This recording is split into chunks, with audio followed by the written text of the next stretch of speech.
ሰሞኑን የተፈጸመውን ግፍ ወይም ችግር ለመግለጽ ነው እዚህ የተገኘ ነው። አንድ ሰሞን የኛውን ሃይማኖት ኦሮሚያ ላይ ያጸዳ ነው የኛውን ሊያጸዳ ነው የሚሉ ሰዎች ሁለት አይነት ሸኔ ነው ያለው። እውነተኛው ሸኔና ሳቦታጅ ሸኔ ነው ያለው። ሳቦታጁ ሸኔ የሚመራው በኦሮሚያው ክልል አመራር ነው። ከሰሞኑ በዝቋላ የሆነው ድርጊቱን የፈጸሙት እሱ ባደራጃቸው በራሱ ኃይሎች ነው። ምክንያቱ ደግሞ ቦታው ለልማትና ለቱሪዝም አገልግሎት ነው፣ መዋለ ገቢ ለመሰብሰብ ነው። ገብቶ የተገደሉት ጠቅላይ ሚኒስትሩ አብይ አህመድ እዛ ያለ መስሎ ነው ወይስ? ሰላም ጤና ይስጥልኝ እንደተከበራችሁ የኢኦቲ ሪአክቲቭ ሰዎች ደምቃችሁልኝ በአዲስ ቪዲዮ ተመልሻለሁ። በዚህ ቪዲዮ የምንመለከተው እንግዲህ ዝቋላን አስመልክቶ አባቶች ያወጡ መግለጫ አለ። እሱን የምንመለከት ነው የሚሆነው። የሚናገሩት እውነት ነው ወይስ ውሸት ነው? ምንድነው የሆነ ያለው ነገር? መንግስት በጣም የጠበቀ ነው ያለው የሚባል ነገር የሰማን ነው የምንገኘው። እውነት መንግስት ከጠበቀ በዚህ ልክ አባቶች ሲታረዱ የት ነበር የሚያስብል ነገር ነውና እሱን የምንመለከት ነው የሚሆነው። እንደዚሁ ደግሞ ስለማመን ዘወይኔ የሰማ አዲስ መረጃ አለ። እሱን የምንመለከታለን። ከዛ በፊት ግን እስቲ ይሄን ነገር ተመልከቱ። አሁን አንዳንዴ ሚናፈሱ ወሬዎች አሉ። ይሄኛው አንድ ሰሞን ይሄኛውን ሃይማኖት ኦሮሚያ ላይ ያጸዳ ነው ይሄኛውን ሊያጸዳ ነው የሚሉ ሰዎች ከእውቀት ከማወቅ የጸዱ ስብስቦች ናቸው እነሱ እንደዚህ የሚሉት። ነገ ቢሞት ጸጸት እንዳይኖርብኝ እቺን ልናገር። ይስ እውነቱ ይሄ ነው። ሁለት አይነት ሸኔ ነው ያለው። እውነተኛው ሸኔና ሳቦታጅ ሸኔ ነው ያለው። ሳቦታጁ ሸኔ የሚመራው በኦሮሚያው ክልል አመራር ነው። የኦሮሚያ ክልል አመራርና የኦሮሚያ ክልል ብልጽግና ቢሮ ከነ አመራራቸው ከነ ካቢኔያቸው ካልተፈረካከሱ በቀር በጭራሽ ሞት ግድያ በኦሮሚያ ሊቆም አይችልም። እንደው እቺን ተናግሬ ነገ ጠዋት ልሙት ጸጸት የለብኝም ነኝ። አቶ ለማ መገርሳ ስልጣን ላይ በነበሩ ሰዓት በአመራርነት ያገለግሉ የነበሩት ዶክተር አንጋሶ ከሰሞኑ አንድ መረጃ ወጥቷል። በዚህም በኦሮሚያ በተለያዩ ክልሎች ላይ መፈናቀሎችና ማንነት ላይ ያነጣጠሩ ጥቃቶች የሚፈጸሙት ሽመልስ አብዲሳ ባወቀራቸው የሸኔም ታረጋ በተለጠፈባቸው ታጣቂዎች ናቸው። ከሰሞኑ በዝቋላ የሆነው ድርጊቱን የፈጸሙት እሱ ባደራጃቸው በራሱ ኃይሎች ነው። ምክንያቱ ደግሞ ቦታው ለልማትና ለቱሪዝም አገልግሎት መዋለ ገቢ ለመሰብሰብ ነው። በኢትዮጵያ ምድር ላይ ኦሮሞ የራሱ ብሎ ሌሎችን ብሔረሰቦች የሚያከብር ጉዲፈቻም እያለ የራሱ ያሉ ልጆችን በስስት የሚያሳድግ ሰው በልቶ የሚጠግብ የማይመስለው ገርና ምስኪን ህዝብ ነው። እነሱ ግን የህዝቡን ስም አበላሹት። ገሚሱንም በዘረኝነት ቀርጸው እንዲጠላ አደረጉት። የኦሮሚያ ህዝብ ሰላሙ የሚመለሰው ብሎም የዜጎች ግድያ የሚቆመው ስልጣን ላይ የተቀመጠው ሽመልስና ጀሎቹ ሲወርዱ ነው ማለት እያንዳንዷን ነገር አስረድቷል። እውነት ዛሬ ብትደበቅም ነገ አፍ አውጥታ ትጮኻለች። ሁሉም የዘራውን ያንንም ያጭዳል። ይሄን ነገር ሰው ልኮልኝ አየው እና እንደሚታወቀው እንግዲህ እነዚህ አባቶች ተገደሉ የተባሉት ዝቋላ አባቶች በሻኔ በተባለው ራሱን የኦሮሞ ነጻ አውጪ በመባል በሚታወቀው ኃይል ነው ወይም ታጣቂ ነውና በታጣቂ የተባለው እንግዲህ ያው ታጣቂ የተባለው በዛ አካባቢ የሚገኘው ሻኔ የተባለው አካል ነው። ሰው የሚገኘው ሁለት አይነት እንደሆነ የመንግስት ከፍተኛ ባለስልጣን ነበረ። አሁን ከዛች ቦታ የለቀቀ አንድ ሰው ሲናገር እንሰማለን በዚህ ቪዲዮ ላይ። እነዚህ አውጥቶ ይገደለ ያለው የትኛው ነው ታዲያ? ሁለት አካል አለ ከተባለ ሁለት የሸኔ ቡድን አለ ከተባለ እነዚህም ይገደለ ያለው በራሱ የሚሄድ ነው ወይስ በመንግስት የሚመራው ነው? እውነት ከሆነ ይሄን ነገር እዩበት ለማለት ፈልጋለሁ። እንደዚህ ነው። ስለዚህ ነገር አለመናገር ይሻላል ብዬ አስባለሁ። ምክንያቱም አባቶች ባወጡ መግለጫ ላይ መንግስት በደንብ አድርጎ እየደገፈን ያለው ኦኬ እየጠበቀን ነው ያለው የሚነገር አስተዋልና እሱን እንመለከታለን። ከዛ በፊት ግን እስቲ እኔ በዚህ ወንድም ያሳብ ስሙት እስቲ ወንድማችን ወቀሳ ደረሰኝ በውስጥ መስመር ማለት ትልቅ ፎሮር ያለው ጓደኛዬ ነውና እንዴት እስካሁን ስለ ዝቋላ ሳዘግብ አንተ ምን አይነት ሰው ነህ አሽቃባጭ ነህ ምናምን ብሎ ጻፈልኝ።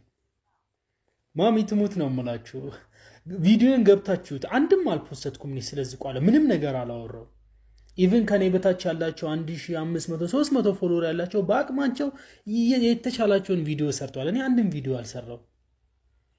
ገብቶ የተገደሉት ጠቅላይ ሚኒስትሩ አብይ አህመድ እዛ ያለ መስሎ ነው ወይስ ብርሃኑ ጁላ ኢታማዦር ሹሙ እዛ ያለ መስሎ ነው?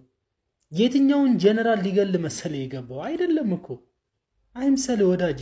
እናንተ ወይም እኛ እስካሁን ያለነው አንደኛው ስቴፕ ላይ ነው። እሱኛው ስቴፕ ደግሞ አልቋል እኮ ኦሬዲ የሞተ ስቴፕ ላይ ነው ያለነው። ሜቢ ሁለተኛ ስቴፕ ላይ ሲደርሱ ያን ይቀላቀላችኋለሁ።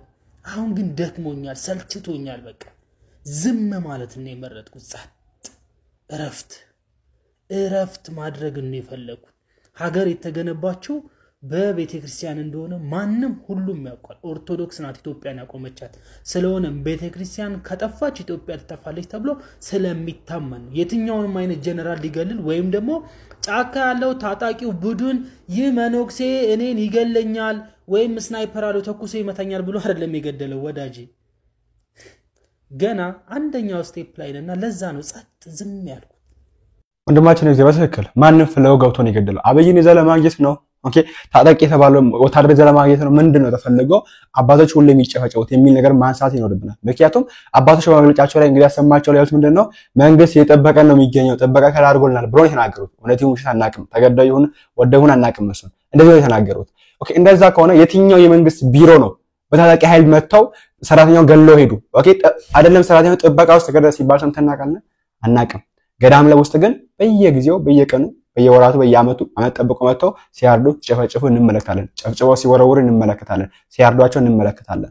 ከዛ መጥተው መግለጫ ላይ ደግሞ መንግስት እያገዘን ነው የሚገኘው ይባላል። ነገር ግን ቤተክርስቲያን መንግስት የሚጠብቃት ከሆነ በዚህ ልክ መደፈሩ ለምን አስፈለገ የሚለው ነገር ማየት አለብን ብዬ አስባለሁ። እስቲ አባቶች የሰጡት መግለጫ ሰምተን እንመለስ። መምህር አባ ኢሳያስ ወልደሰንበት እባላለሁ። የዝቋላ ደብረ ከዋክብት አቡነ ገብረ መንፈስ ቅዱስ አበምኔት ነኝ። ዛሬ በዚህ ቀን እዚህ የተገኘ ነው በሰሞኑ የተደረገውን በዚያ ቦታ የተፈጸመውን ችግር በግልጽ ለማስረዳት ነው። እንደሚታወቀው ዝቋላ አቡነ ገብረ መንፈስ ቅዱስ ገዳም በምስራቅ ሸዋ ሀገረ ስብከት ስር የሚገኝ ታላቅ ገዳም ነው እና በዚህ ገዳም ሰሞኑን የተፈጸመ አንድ ችግር አለ። ያውም በገዳማውያኑ በባህታውያኑ በዝጉሃኑ ከሰው ተለይተው በበዓት ተከተው ጤዛውን ልሰው ድንጋዩን ተንተርሰው ጥሬ በልተው በሚኖሩ ባህታውያን ላይ በሰሞኑን የተፈጸመውን ግፍ ወይም ችግር ለመግለጽ ነው እዚህ የተገኘ ነው እና እኒህ ገዳማውያን ባህታውያን በዋሻ የሚኖሩ ለዓለም የሚጸልዩ ለሀገር የሚጸልዩ አባቶች ሲሆኑ በሰሞኑ ባላሰቡት ባልጠረጠሩት ሰዓት ድንገት አደጋ ደርሶባቸዋል። ያው ታጣቂዎች ገብተው ዋሻቸውን ከፍተው ገብተው አንዱን አባት ያው በግፍ በጥይት ደብድበው ከገደሉ በኋላ ወደ ገደል አስከሬናቸውን ወደ ገደል ጥለውት ነበር እና እዚያ ወደ 8 ያህል ነበሩ ባህታውያን ያሉ 8 ናቸው። ለጊዜው አንደኛው ባህታዊ ጠፍተው ነበር ሸሽተው ማለት ነው። በዚህ ምክንያት 2 ተብሎ ተላልፎ ነበር። ያው ያልተረጋገጠ ነው። እኛ ያው በስለጠፉ ያው እንደሞቱ ቆጥረን ነው ማለት ነው። ያው ተኩስም ስለነበረ 400 የሆነው ያሉ ተብሎ ነው አንደኛው 2 ተብሎ የነበሩት። ትክክለኛው ግን አንድ አባት ናቸው የተሰዉት። በወቅቱ ድርጎ ወይም የዕለት ጉርስ የሚያደርሱላቸው ተማሪዎች አሉ እና ወደዚያ ድርጎ ይዘው ሲሄዱ ድንገት እዛ ሲደርሱ ያው ያ አባት አርፈው ነው ያገኟቸው፣ ሞተው ነው ያገኟቸው። ሌሎች ደግሞ ያው አብዛኞቹ ከድንጋጤ ከፍርሃት የተነሳ ሸሽቷል እና በጫካ ለጫካ ቦታው አመች አይደለም፣ ገደላማ ቦታ ስለሆነ ያንን በመከራ ገደሉን እየዋጠጡ ነው ወደ ላይ የወጡትና እሁድ ነው የደረሱት። እዚያ ደርሰው እኔ አባት እንደተገደሉና እንደቀበሯቸው እንግዲህ ለጊዜው ሸሽተው ቆይተው ኋላ እነዚያ ገዳዮቹ ከሄዱ በኋላ ሄደው ያን አባት ከተጣሉበት ገደል አስከሬናቸውን አውጥተው ለጊዜው ነው በቂ ባይሆንም ያው አለፍ ላይ ትንሽ ቆፈር አድርገው አስከሬናቸው እንዲሸፈንና እንዲቀበር አድርገውታል እና ከዚህ በኋላ ያው ገዳሙ ከሰማ በኋላ ደወል ተደውሎ የተወሰኑ አባቶች ወርደው እንዲያዩ ተደርጎ ከዚያ በኋላ ያው መልእክት ተላልፈዋል። አባት አርፈዋል የሚል መልእክት ከተላለፈ በኋላ ወደ መንግስት አካላት ያው እዛም የመከላከያ ሰራዊት ማለት ያው የክልሉ ጸጥታ ኃይሎች ገዳሙን የሚጠብቁ አሉና ለነሱ ተነግሯቸው ያ በኋላ ወርደው ያለውን ሁኔታ ካረጋገጡና ካዩ በኋላ በማግስቱ ኃይል ተጨምሮ ከወረዳው ከአድላላ ሌላ ኃይል በመጨመር ተጠናክሮ ወርዶ ያው የነበረው ጠላትም ይሄንን ሲያይ የኃይሉ የልዩ ኃይሉ ወይም የጸጥታ ኃይሉ መምጣት ሲያይ ተበታትነዋል። ከዚህ በኋላ አስከሬናቸውን ተሸክመው እስከ ገዳም ድረስ ላይ ወጥተው በገዳሙ ከቀደሙት ሰማዕታት አጽም ጋራ እንዲያርፍ ሆነዋል ማለት ነው እና እንግዲህ ገዳማችን ያው ጊዜ እየተፈተነ እየተቸገረ ይገኛል። የሆነው ግን መንግስት እንዲሆን ያው ትኩረት ሰጥቶ ጥበቃ በመመደብ ከ2016 ከየካቲት ያው የቀደሙት አባቶች ካረፉበት ቀን ጀምሮ ጠባቂዎችን በመመደብ ቦታውን እየጠበቀ ይገኛል ስለዚህ ምንድነው ያው ያ ኃይል ገዳሙ ብቻ እዛ አካባቢ ያለውን ከመቆጣጠር በስተቀር በዙሪያ ያለውን ጫካና ዋሻዎችን የመቆጣጠር ትንሽ ያው ሁሉንም የመቆጣጠር ኃይል ስለሚያንሰው መንግስት ይህንን ችግራችንን አይቶ ተጨማሪ ኃይል ጨምሮ ዙሪያው ቢታይ ቢፈተሽ። ምክንያቱም ገዳሙ በስጋት ላይ ነው አሁንም ያለው። ምክንያቱም እነሱ ያው ዞሮ አሁንም አያርፉም። አሁንም ቢሆን ያው ገዳሙ ላይ ያላቸውን ጥላቻ እንደያዙት ናቸው ያሉትና አሁንም ቢሆን ገዳሙ ስጋት አለው። ትኩረት ያስፈልገዋል። ጥበቃ ይፈልጋል። ያው ገዳሙ የመውጣት የመውረድ ስራ ስላለበት ቆላ አደጋ እያለ ነውና የሚኖረው። ስንወርድም ስንወጣም ያው ሁልጊዜ በስጋት በፍርሃት ነው የምንወርደው። ስለዚህ አካባቢ ቢጠራልን ቢታይልን ገዳሙ ከመከራ ችግር ይድናል ብለን ተስፋ እናደርጋለን። ሀገረ ስብከቱም በተቻለ መጠን አባታችን አቡነ ጎርጎርዮስ ያለውን ሁኔታ በመከታተልና ለቦታው ትኩረት እንዲሰጠው በማድረግ እየተባበሩ እያቀሰቀሱ ቦታው በአግባቡ በስርዓቱ እንዲጠበቅ የተቻላቸውን ያህል እየተጓዙ ወይም እየተንቀሳቀሱ ይገኛሉ። በተለይ ደግሞ የዞኑ መስተዳደር ለቦታው ትኩረት በመስጠት ሁልጊዜ ትኩረት እየሰጠ የሚገባውን የጥበቃ ኃይል እንዲደረግ ሲያደርግልን ወይም ሲጠብቀን ነው የቆየውና ይህ ጥበቃው የሀሳቡና ትኩረቱ አሁንም እንዲቀጥል ፈልጋለን ማለት ነው። ያው ከላይ ጀምሮ እስከ ጠቅላይ ክህነት ድረስ ያለው ለዚህ ቦታ ያው ትኩረት ተሰጥቶ ሁልጊዜ በጸሎትም በሀሳብም በገዛም ያው ከኛ ጋር ነው ያለው። አሁንም ተጠናክሮና በይበልጥ ትኩረት ተሰጥቶት ቦታው የታሪክ ቦታ የቅርስ ቦታ እንደመሆኑ ትኩረት ቢሰጠውና ቢጠበቅ የሚል ሀሳብ ነው ያለን። በይበልጥ ትኩረት ተወስዶበት ለወደፊት ገዳሙ ሰላም የሚያገኝበት ዘላቂ ህይወቱን መናኙ መነኮሳይቱም በተሻለ የድሮ ክብሩ ተመልሶ የተረጋገጠ ሰላም እንዲመጣልን ከወረዳው ጀምሮ እስከ ዞኑ የበለጠ ድጋፍ እያደረጉልን ነውና ይህንን አሰቃቂና አስቸጋሪውን በሚያደርጉት ኃይሎች ላይ ዙሪያውን አሰሳ ተደርጎልን ሰላሙ የሚመጣበትን ነገር የበለጠ እንዲሰሩልና አሁንም እየሰሩ ስለሆነ መንግስት የበለጠ ከታይ እስከ ያለውን ድረስ ያው ገዳሙን በሚቻለው መጠን እየጠበቀልን በሚያስፈልገን ሁሉ እየረዳን ነው። ከወረዳ እስከ ዞን በተለይ ዞኑ አይኑ ሁሉ እኛ ጋር ነው ማለት ይቻላልና ትልቅ ገዳሙ ምስጋና ያቀርብላቸዋል። አሁንም ሰላሙን አምጥቶ እነዚህ አባቶች እንግዲህ ከ20 እስከ 15 ከ20 ዓመት በላይ በብቱና የኖሩ በዋሻ ዘግተው የሚኖሩ ናቸውና ይሄ ለነሱ የሚገባ ነበርም። ግን ይሁን መቼስ ያው እግዚአብሔር በቸርነቱ ምሕረቱን ያምጣልን ነውና ህዝበ ክርስቲያኑ ለገዳሙ ትልቅ ትኩረት እያደረገ አይኑን ጆሮን እየሰጠ ድምጽም እየሆነ ስለሆነ ለህዝበ ክርስቲያኑም ለሀገራችንም ለኢትዮጵያ በሙሉ ላሉት ሁሉ ምስጋና ማቅረብ እንፈልጋለንና የበለጠ በሀገረ ስብከቱ በብፁዕነታቸው በኩል በሚገባ ሁሉ እየወጡ እየወረዱ እያገለገሉ ከችግሩ ጀምሮ ከተከሰተ ጀምሮ ላይ ድረስ መጥተው ያው ብዙ አስተዋጽኦ አድርገውልናል። አሁንም የበለጠ ተጠናክሮ እንዲቀጥልና ሰላሙን የሚመጣበትን ወደ ቀደሞ ክብር መለስነት እንዲያደርጉ እንደሰማችሁ ነው። እንግዲህ ኢቨን የመንግስት ተካራሱ በደንብ ከላይ ያደረገልን ነው የሚገኘው የተባለው። ባለፈው ወደ አስመሳችሁ ቪዲዮ ካያችሁ ደውዬ እዛ ከሚገኝ አካል ጋር አውርቼ ነበር አሰምሲያችሁ ነበር። እናንተ በዚሁ ጋር ምንድነው የተባለው እየጠበቀ ያለው ይሄ ሚኒሻ የተባለው አካል አለ። ትናንሽ ሰፈር ወጣት ሰው የሚጠብቁት እንደዛ የሚደራጁት አለ። በእነሱ ነው የሚጠበቀው የተባለው ገዳሙ። እነሱ ደግሞ ህፃናት ናቸው፣ ልጆች ናቸው፣ አቅማቸው ያልደረሰም የ3 ቀን ስልጠና የ3 ወር ስልጠና ወስዶ መጥቶ ነው የሚጠብቁት። እነዚህ መጠበቅ አይችሉም። እነሱ ራሳቸው ገንዘቡን ካገኙ የሚያደርጉት ነገር አያውቁም። ልጆች ስለሆኑ ማሰብ ስለማይችሉ የሚል ነገር ነው የሰማነው። አሁን ደግሞ በጣም በተደራጀ መንገድ የከተማው አሳርም እየጠበቀን ያለው መንግስትን ጥበቃ ያደርገን ያለው የሚል ነገር ነው የምንሰማው። ማን ነው እውነቱ? ማን ጋር ነው? ምዕመኑ ጋር ነው ያለው ወይስ አባቶች ጋር ነው እውነቱ? አባቶች ጋር አለ እንዳንል ቤተክርስቲያን ስትደፋ ያ ነው የምንገኘው። ምዕመኑ ጋር እውነት የለም እንዳልን ደግሞ ይሄው ያ ነው የምንገኘው። የሚሉት ነገር ሁሉ ሪል ነው ያየን ነው የምንገኘው። ግን እዚህ ጋር ደግሞ ማሳየት የምፈልገው አሁንም በድጋሚ ያስፈራል የሚል ነገር አስተዋል። መንግስት የሚጠብቃችሁ ከሆነ ለምን ያስፈራችኋል? አንደኛ ፈጣሪ ያለን ከዛ በኋላ መንግስት አለ ብላችሁ ያመናችሁ ለምን ያስፈራችኋል ታዲያ?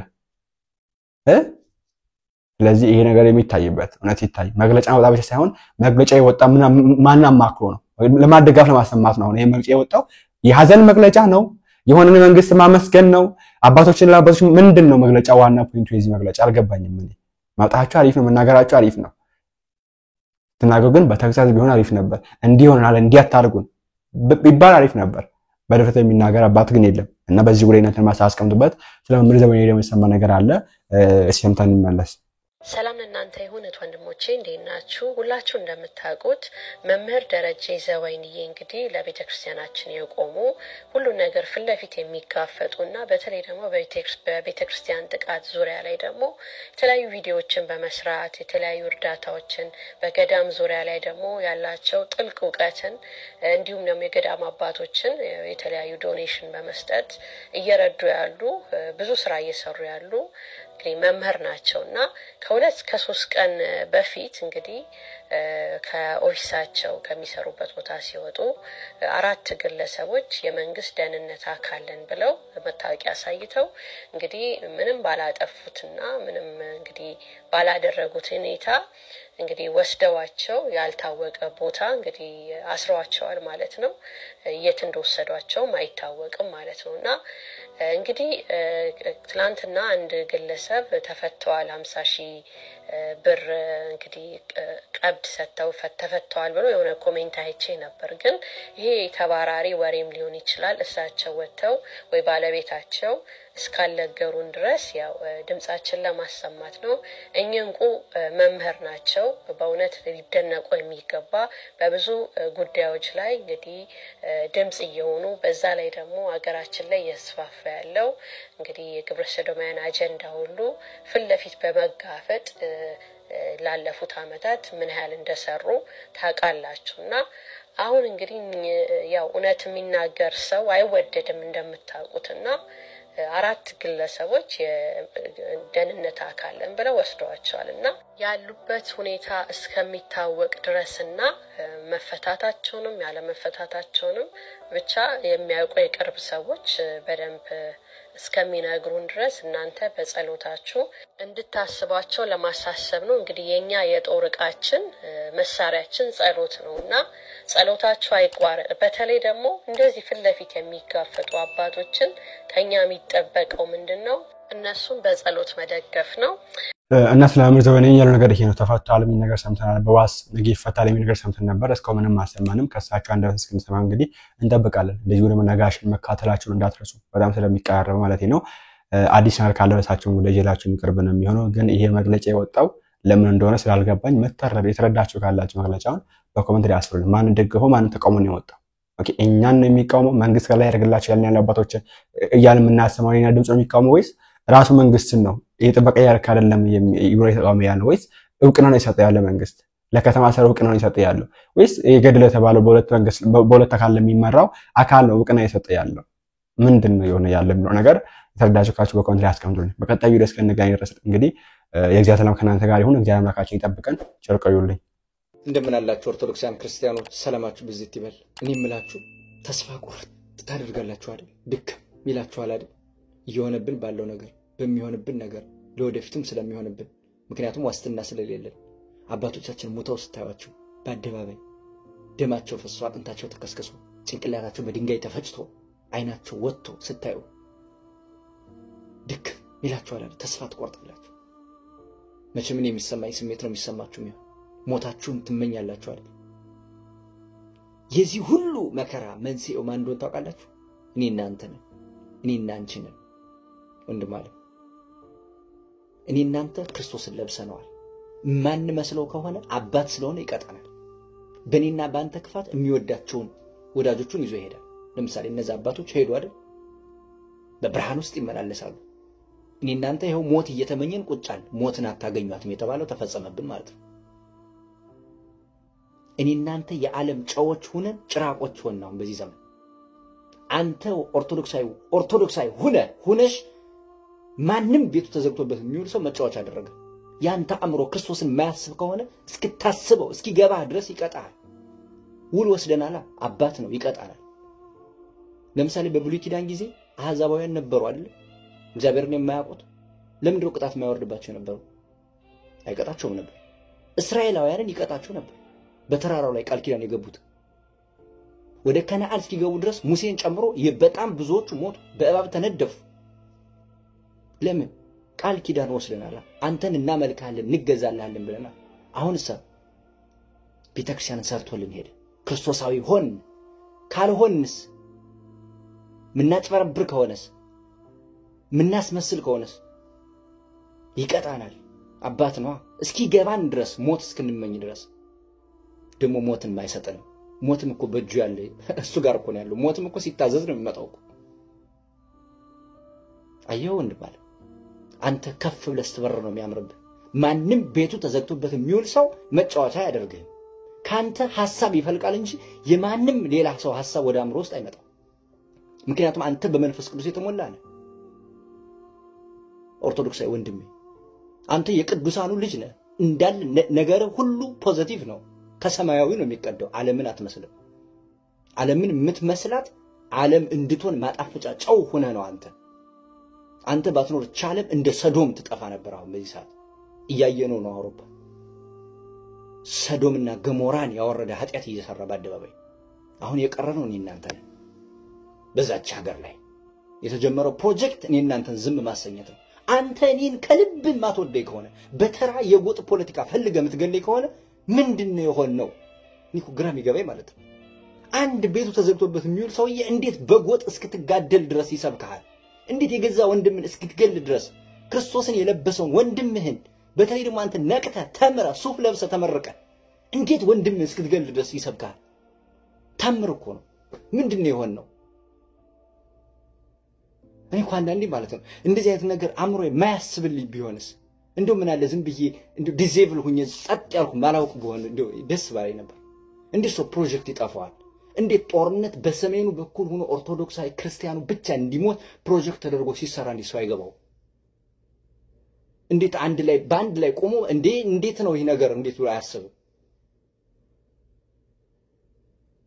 እኔ በጣም ነው ማዘን እኔ በጣም ባልፈጠር ባላውቅ ኑሮስ ጆሮዬ ባይሰማ አይኔ ባይ ምናምን ብቀርስ እኔ አንዳንዴ ማለት እንደዚህ ብል ደስ ይለኝ ነበር